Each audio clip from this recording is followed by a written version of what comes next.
Bien, Miki, muchas gracias por compartir tu tiempo con nosotros. Vayamos desde el inicio y desde lo más amplio hacia lo más puntual. Tú estabas por estrenar una obra antes de que nos encerraran a todos en nuestras casas. ¿De qué trataba, cómo era y cuál fue el sentimiento que tuviste cuando te dijeron no vas a poder estrenar? Bueno, voy por partes. Es una obra de Harold Pinter que se llama El Cuidador. Es una obra muy reconocida mundialmente. Es la obra más famosa de Pinter, por así decir. Y él se iba a presentar después de 20 años, más o menos, o casi incluso, yo diría, si no me equivoco, 30 años o 35 años desde que la montaron acá en Lima. Y va a ser una nueva versión de la obra. Y actuaban Alberto Isola, actuaba Oscar Mesa, actuaba Rómulo Acereto. Y bueno, ya estábamos ensayando más o menos alrededor de 3 meses, prácticamente en el Británico, y estábamos a 3 semanas de estrenar. Cuando de pronto comenzó todo este episodio de la pandemia que aún continúa, no sabíamos muy bien exactamente cuál era la verdadera medida de esto, ¿no? Si era una medida de algunos días, de algunas semanas, de algunos meses, y después terminamos viendo que y probablemente será de algunos años, ¿no? Entonces, nuestro sentimiento era incertidumbre pura, ¿no? Yo creo, ¿no? Decepción, por supuesto, de no poder presentar la obra en la fecha que habíamos pensado, pero también con mucha incertidumbre, porque no podíamos tomar ninguna decisión, ¿no? Una de las primeras decisiones para el Británico fue postergar la obra una semana, fue la primera que hicimos, porque probablemente pensamos que esto era algo muy, muy corto, ¿no? Lo que estábamos viviendo, quizás. Y después, a medida que poco a poco íbamos entendiendo un poco la enfermedad, un poco entendiendo las secuelas y todo lo que abarca, comenzamos a entender que no era posible una semana, sino que había que atrasarlo un par de meses, o 3 meses, 4 meses. Y esto poco a poco fue derivando en que claramente no era posible hacerlo en este momento, incluso ya pasando un año, ¿no? Y bueno, fue incertidumbre pura, fue claramente es frustrante estar en una situación así, sobre todo en una obra que para mí personalmente era muy importante. Lo sigue siendo, y se va a hacer un montaje en 2022 de esta obra. Y cuando conversabas con otros directores, con otros teatreros, ¿cuál era el tema en común? Porque ya definitivamente no iban a abrir las puertas del teatro. ¿Qué se comenzaba a hablar antes incluso de que empezaran a haber obras virtuales? ¿Qué era lo que conversaban ustedes? Bueno, conversábamos en el sentido de si realmente, probablemente el teatro era un espacio seguro, ¿no? Si era un espacio libre de contaminación, si era un espacio donde probablemente sí se podía dar un espectáculo y poder tener quizás menos aforo, poder tener una regulación o protocolos para que se puedan seguir dando los espectáculos, ¿no? Y eso se conversó hasta que probablemente caímos en cuenta de que eso no lo decidíamos nosotros, ¿no? Lo decidíamos probablemente personas que tienen que ver con el sector de la salud y donde probablemente iban descubriendo, a medida que nosotros también íbamos descubriendo cómo iban a ser las ramificaciones de todo esto, iban descubriendo cosas de la enfermedad y cosas de propagación y cómo controlarla. Entonces probablemente ahí nos dimos cuenta que quizás sí no era un espacio tan seguro, o no se podía generar un espacio tan seguro, no podíamos asegurarlo. Entonces, de ahí probablemente fue donde derivó la idea de seguir haciendo cosas de una manera segura. Y ahí es que surgen las ideas de las obras virtuales. ¿Cuál fue tu primer contacto con esa nueva forma de hacer? Bueno, yo había escuchado que estaban haciendo lecturas dramáticas de obras por Zoom. Ajá. Y dije... ¿Pagadas? Bueno, ¿qué? ¿Pagadas? ¿Cobraban entrada? Creo que sí hubo una obra que yo vi, que yo presencié, que sí creo cobraban entrada para ver la lectura, que no era necesariamente tanto una lectura del texto en sí, sino que era una lectura interpretada. Lo que podríamos llamar los escénicos una lectura dramatizada, de una obra de César de María que se llamaba Dos para el Camino.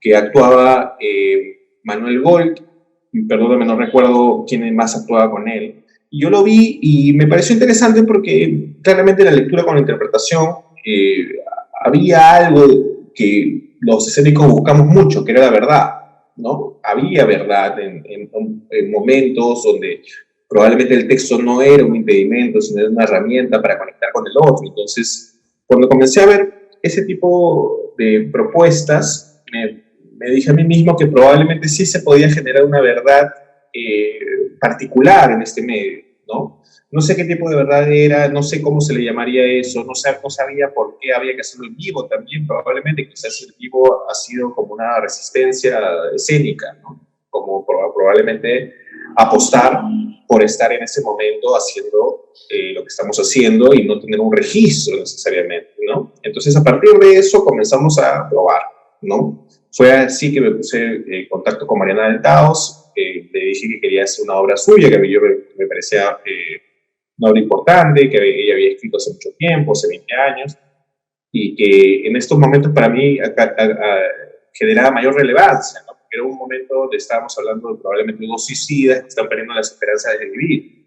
Entonces era un tema delicado, en esos momentos donde estaban personas quizás muriendo, estábamos de alguna manera muy afectados por lo que estaba ocurriendo, y sentía que desde nuestros propios espacios, nuestras propias casas donde estábamos, podíamos generar esa verdad y podríamos decir algo de la situación en la que vivíamos, porque estamos encerrados.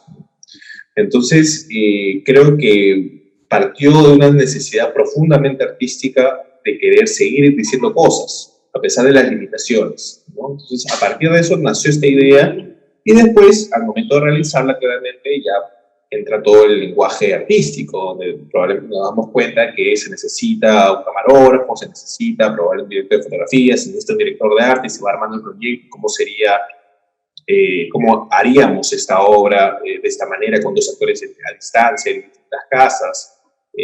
Entonces ya se comenzó a crear un lenguaje, ¿no? Bacán.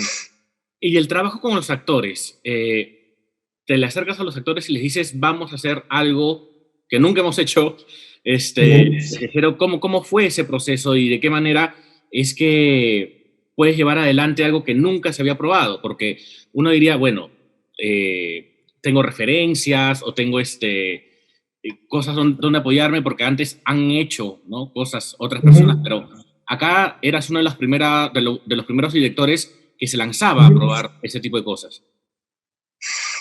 Sí, primero, yo tuve mucha buena compañía. Primero fue porque el actor de mi obra es productor de la productora que yo tengo con él, que es con Pedro Iturre, que es la Era Producciones, que yo ya he trabajado con Joaquín Obregoso antes, ¿no?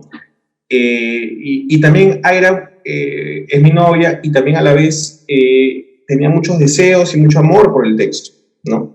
Entonces, era la situación de alguna manera en la cual los tres queríamos probar cosas, ahora no sabíamos cómo hacerlo. Y luego después apareció de muy buen tiempo Julián Estrada, que es un director de fotografía que ya ha hecho fotografía de varias películas acá en Lima y en el extranjero también.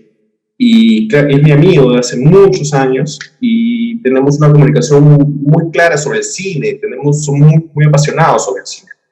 Entonces, en medio de esta cuarentena conversamos y podemos encontrar posibilidades que nos permitía la cámara. Entonces, a partir de eso, comenzamos a generar lo que yo creo que terminó derivando en lo que después muchas obras virtuales comenzamos a utilizar en este lenguaje cinematográfico teatral, ¿no? Donde la cámara podría tener ciertas utilidades diferentes de las que tendría necesariamente una transmisión en vivo o un video por Zoom nada más, y darle matices, colores, filtros, movilidad. Y teníamos que hacer que los actores también entendieran la cámara como una herramienta, como una utilería, ¿no? Entonces, de alguna manera la cámara se volvió una extensión del actor, ¿no? Y podían ellos generar las tomas y generar a la vez verdad, ¿no?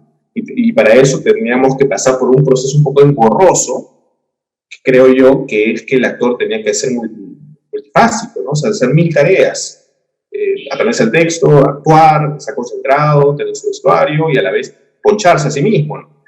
Entonces, los tenemos como un artificio más de los que usa el actor. Y a partir de eso, tuvimos lecturas donde claramente la situación creo que en la que estábamos también nos permitía observar más los sentimientos. Entonces, de pronto nos dimos cuenta que en una llamada por Zoom podían ellos sentirse, escucharse, comunicarse, y era algo que también nosotros estábamos haciendo, ¿no? Porque estábamos teniendo comunicación con la familia, con los amigos a través de este medio, y a través de este medio hemos compartido temas muy importantes, ¿no? Dijimos que claramente era por ahí donde tendríamos que explorar, ¿no? Y fue el resultado de algo que quiero pensar de que inspiró a muchos compañeros a poder aprovechar esto, ¿no? Y aparecieron un sinfín de obras virtuales que ya tenían un pensamiento mucho más dirigido hacia la cámara, ¿no? Dirigido hacia el escenario, que supuestamente yo le llamo a la cámara. Es el escenario donde tienes para representar la historia. Lo presentaron como teatro cinematográfico, recuerdo.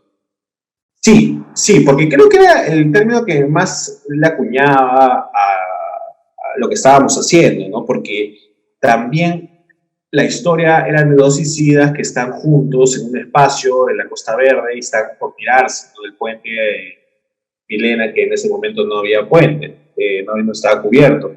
Una obra antigua, en 1990, más o menos, 90.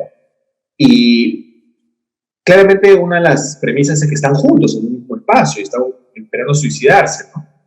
Pero había que generar esta idea de que están juntos y no están juntos. No están juntos porque sabemos claramente que estábamos separados, cada uno estaba aislado de su casa, podíamos movernos en su espacio. Pero a la vez también podíamos sentir como una suerte de presencia al otro, al costado del otro, como a veces sentimos cuando llamamos por teléfono a alguien y estamos con esa persona ahí, sentimos que la persona está ahí al costado de nosotros, porque la escuchamos respirar, la escuchamos. Entonces era jugar por ese lado. Previo al estreno de tu obra, ¿se sienten los mismos nervios que una obra presencial? ¿Los preparativos, las emociones, son las mismas, son diferentes? ¿Tienen alguna comparación? Yo creo que sí son diferentes. Yo creo que hay nervios totalmente, porque también hay un componente más, que era el internet. O sea, y habíamos tenido algunos problemas de eso. Entonces, cuando uno hace una obra en un teatro presencial, no se preocupa el internet, pues, ¿no? No se preocupa de como algo, ya, probablemente una luz se puede malograr o se puede romper una utilería, sí, pero eso no es la esencia de la obra. El problema acá es que el internet, si no andaba bien, no se podía entender la esencia de la obra, porque claramente no se entiende si está todo cortado, o está todo como fragmentado, o por último no se escucha bien el audio. Entonces, esa es la mayor preocupación, y yo creo que ha sido peor, porque eso era donde realmente no había ningún control, ¿no? O sea, podíamos tener un buen internet, podíamos subirnos el nivel de internet, podíamos hacer ese tipo de cosas, pero estábamos bajo un albur de ojalá funcione bien, y aún lo tenemos, ¿no? Ojalá, aún sigue habiendo ese temor, ¿no? Y, por ejemplo, para un director que está acostumbrado a tener el control de la obra, del 100%, de su visión, es lo que plasma, saber que hay un elemento que se le escapa, saber que hay un elemento en el cual no puede influir, ¿cómo te hace sentir como director? Bueno, me hace sentir completamente inseguro, ¿no? Inseguro de no saber qué va a pasar, ¿no? Nunca había sentido un poco eso al momento de dirigir una obra, ¿no? Porque algo de lo que yo también me enfoco mucho en el momento de dirigir una obra es hacerle cargo la obra a los actores, ¿no? O sea, cuando se presenta la obra, los actores se encargan de la obra, el director ya no, ¿no? Entonces, para el día del estreno, el actor debe saber claramente toda la obra, entenderla tal cual la entiende también el director, ¿no? Porque él es el agente que va a representar las ideas del director y va a representar su personaje y va a hacer transmitir lo que el director quiere decir.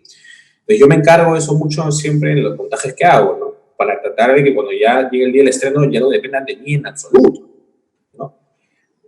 Pero acá sí no había esa garantía, ¿no? Entonces simplemente era cruzar los dedos y esperar lo mejor. No había otra.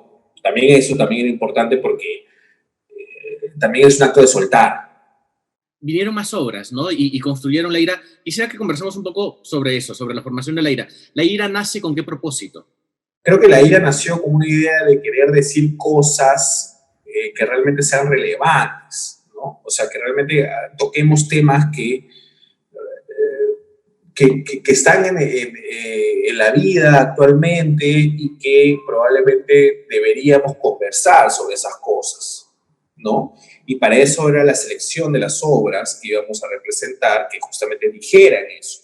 Cuando termina la obra de Mariana, la siguiente me parece que fue Grotowski. Una noche con Grotowski. Perfecto. E invitan además a Gonzalo Ladines, que tenía muy poca experiencia en teatro, digamos. ¿Cómo fue la relación para decirle, oye, haz algo de este tipo? Bueno, o sea, pero creo que nunca había hecho teatro, Gonzalo. Ajá. Y en realidad, claro, es un director de cine que quería poco a poco dar ese salto al teatro, ¿no? Como estaba siempre pensándolo, considerándolo. Y creo que el teatro virtual como que era el punto medio, ¿no? Como que también tenía un poco de cine, también tenía un poco de teatro porque era en vivo, entonces era como, se sintió más cómodo para él probablemente avanzar así hacia el teatro, ¿no?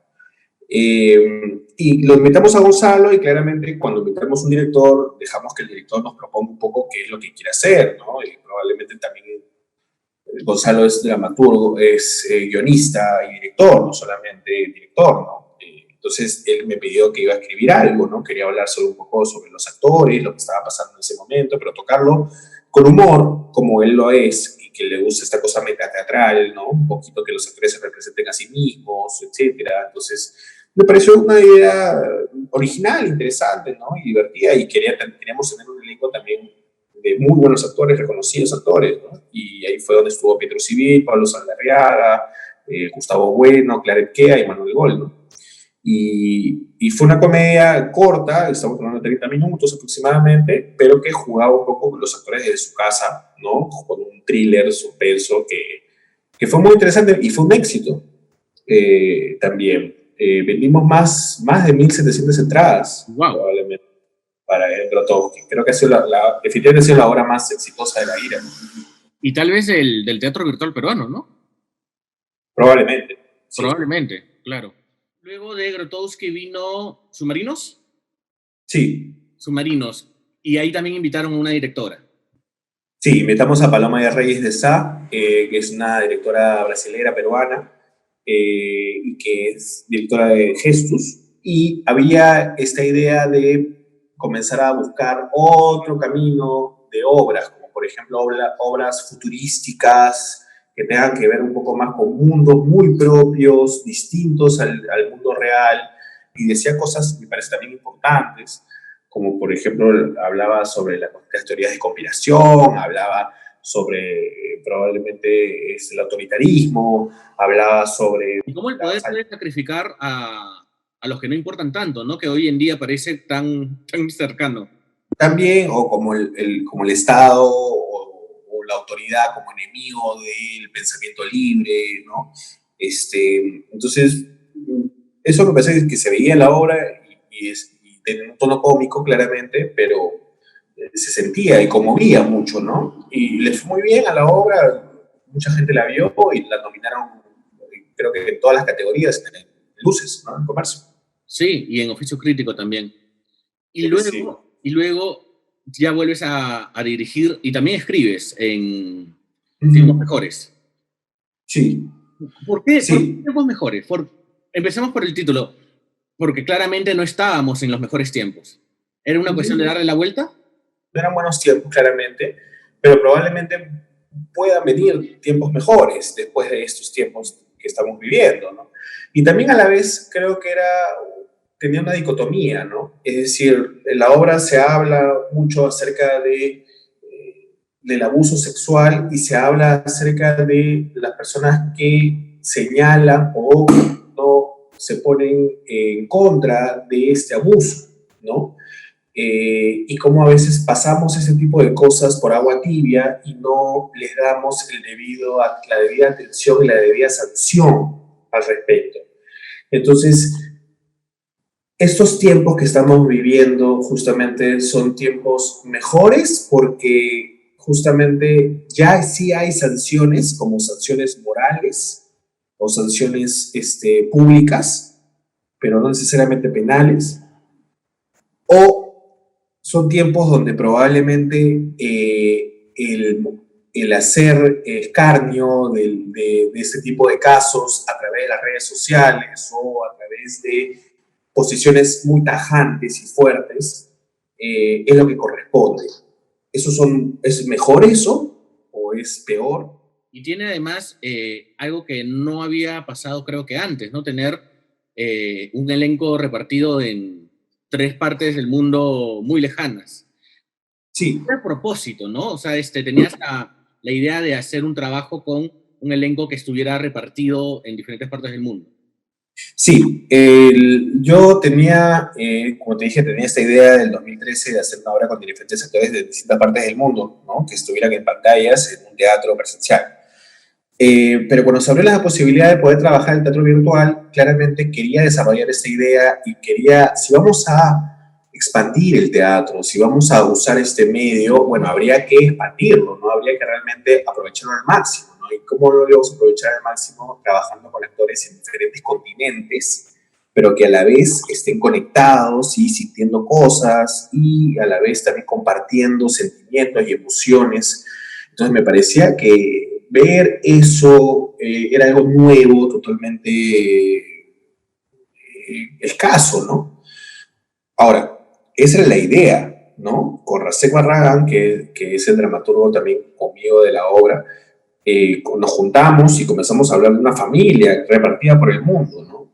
Y comenzamos a pensar cómo era esta familia, ¿no? Entonces, a partir de eso, ya comenzamos todo el proceso de dramaturgia en contar una historia. Cuando te planteas trabajar con actores peruanos, además que están en diferentes partes del mundo, tú tenías la idea de que estuvieran pues repartidos, pero tuviste que hacer algún tipo de memoria de qué actores hay peruanos en otros países, cómo fue la selección de los actores, cómo es que das con ellos. Primero, pensamos en la idea general de los personajes, ¿no? Los protagonistas, era una familia, ¿no? Y esta familia integrada probablemente un padre y una madre, y un hijo y una hija. Creo que era un poco como los 4 personajes que queríamos trabajar, ¿no? Y hablar sobre esta familia. Y de pronto comenzamos a pensar quiénes estaban fuera del país, ¿no? Quiénes estaban fuera del país y quiénes vivían en otros lugares muy lejos probablemente que podrían interesar trabajar y que estén dentro del perfil de los personajes, ¿no? Es ahí por donde apareció el nombre de Camila, que yo había visto sus trabajos hace mucho tiempo acá en Perú y que me gustaba mucho y que siempre quería trabajar con ella. Entonces se abrió esta posibilidad, la llamé, le expliqué lo que quería hacer, no tenía ni el texto aún, y a ella le encantó la idea. Rasek se comunicó con Checho allá en Londres y le contó la idea, también le gustó, entonces ellos han sido parte del proceso dramatúrgico porque nos han mandado fotos y videos de sus casas, de donde viven, etcétera, para poder nosotros escribir. En este año, bueno, casi un año porque ya vamos a entrar a marzo, ¿qué sientes que han perdido los actores al no tener un teatro presencial? ¿Y qué crees que han ganado al conocer, al experimentar, al jugar con estos nuevos lenguajes? Primero, que considero que las personas que han experimentado con estos nuevos lenguajes, yo los considero verdaderos artistas. Porque me parece importante este ejercicio de exploración. Más allá de si te gusta o no te gusta, tú crees que es teatro, no, pues yo, como hemos hablado, esas limitaciones de cuestionar o ponerle nombres a las cosas. Yo creo que el hecho de querer seguir trabajando con este medio, no por un tema probablemente necesariamente hasta económico, sino por una necesidad artística genuina de querer seguir haciéndolo, creo que lo que les va a generar se van a forjar en una idea profunda de tener que decir cosas. Y creo que eso puede contribuir a que su trabajo cada vez sea mucho más interesante y que probablemente aparezcan nuevas historias que probablemente no habían antes, ¿no? Por falta de inspiración, por falta de necesidad. Y creo que lo que han perdido probablemente también los actores en general o la gente escénica en estos momentos, hemos perdido un poco la fe en nuestro país, creo. Porque realmente nos hemos dado cuenta un poco lo innecesario a veces que podemos ser para ciertas autoridades o para el Estado, ¿no? El teatro virtual, o el nombre que se gane, ¿seguirá una vez que se abran las puertas de los teatros? ¿O tú crees que es una cosa momentánea y fugaz que desaparecerá apenas haya teatro presencial? Yo espero que no. Yo espero que no, porque es una democratización claramente del teatro, porque de pronto ya todo el mundo puede presentar un trabajo artístico, porque ya hemos comprobado claramente que sí es un producto artístico. O sea, ya no, al principio cuando decíamos en el borde la gente no sabía qué cosa era. Si era arte, era como un intento de algo, no sé. Pero ahora ya, 2021, en febrero, ya podemos decir claramente que sí es un trabajo artístico, claramente. Entonces, me parece que por ahí es un poco la cosa, saber que claramente hay mucha gente que puede tener internet y puede presentar algo hermoso por este medio, sin tener que pasar por estos agentes burocráticos de conseguir sala, o etcétera, o qué sé yo, o pelear por un lugar. Entonces, eso me parece muy importante y eso creo que debería seguir, ¿no? Sí, Considero que... casi suena una revolución de modificar el sistema, ¿no? De romper con algunas paradigmas que había en el mundo del arte escénico. Sí, probablemente, ¿no? Probablemente, porque en realidad ya no era en qué teatro estás, o qué fancy es tu teatro, o qué tantos equipos tienes un teatro, qué tan grande, cuánta capacidad, qué sé yo. De pronto el teatro era el mismo para todos. Un medio, una pantalla. Entonces, de pronto, ¿qué cosa era lo que iba a sostener tu producto artístico? Tus ideas que ibas a presentar ahí a través de esa pantalla. Como que volvemos a la esencia, ¿no? Como volvemos a poner una caja en medio de la calle y alguien se para y dice algo, ¿no? O sea, volvemos a eso. Y creo que eso me parece muy importante y espero que no termine, ¿no? Por supuesto, eso significa que no extraño el teatro presencial, que no estoy esperando el momento en que se pueda realizar el trabajo. Por supuesto que lo voy a realizar, porque hay algo que es incomparable. Pero creo que ya está demostrado que el teatro virtual sí es un producto de calidad artístico, definitivamente. Perfecto. Muy bien, Miki. Muchísimas gracias por tu tiempo y tu paciencia. No, gracias a ti y nada, sigamos haciendo cosas. Es un poco la idea.